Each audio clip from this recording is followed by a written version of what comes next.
നമ്മൾ ആക്കാൻ പോകുന്നത് കണ്ണൂരിലെ പുതിയാപ്ല സ്പെഷ്യൽ പുഴുങ്ങിയ മുട്ടയും അതേപോലെ പഴം വാട്ടിയതുമാണ്.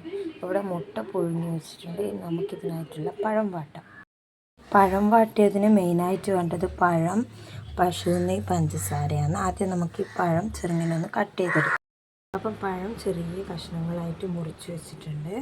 ഇനി നമുക്ക് ഈ ഫ്രൈ പാനിലേക്ക് കുറച്ച് നെയ്യ് ഒഴിച്ചു കൊടുക്കാം. ഇതൊന്ന് മെൽറ്റാകുമ്പോൾ ഇതിലേക്ക് നമുക്ക് പഴം ചേർത്ത് കൊടുക്കാം. പഴം ചേർത്ത് ഇത് നമുക്ക് നന്നായി ഇളക്കാം. ഇത് നല്ലോണം നല്ല ഡീപ്പ് ഫ്രൈ ആയി വരുമ്പോൾ നമുക്കിതിലേക്ക് പഞ്ചസാര ചേർത്ത് കൊടുക്കാം. ഇനി നമുക്കിതിൽ പഞ്ചസാര കൂടി ചേർത്ത് നല്ലോണം ഇളക്കാം. നമ്മളെ കണ്ണൂരിലെ പുതിയാപ്ലക്ക് കൊടുക്കുന്ന പഴം വാട്ടിയതൂടെ റെഡി ആയിട്ടുണ്ട്.